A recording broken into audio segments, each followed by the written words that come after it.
And so that's pretty advantageous if you don't happen to have something like Hive at your disposal, or if you want to kind of share data between systems in a very self-describing, optimal file format. Parquet is the choice there.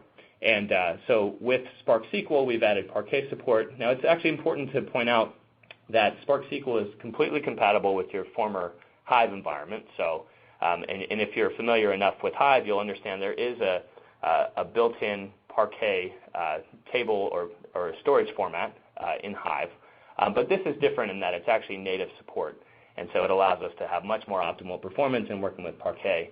And as I also mentioned, you might even have a scenario where you store data in Parquet or read data from Parquet without actually having to connect to your Hive Metastore at all. So that's pretty exciting here. So here's a quick example of what this new powerful functionality brings to the table.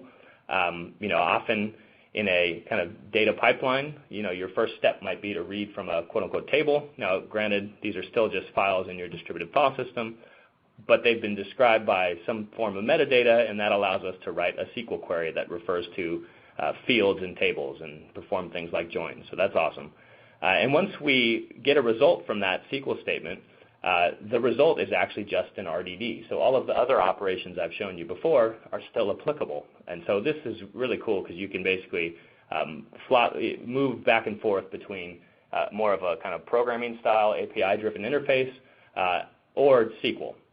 It's up to you. You can run SQL against RDDs even, so they don't have to be data sets that are defined in Hive.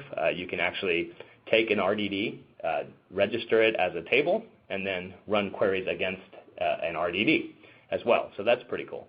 And you can see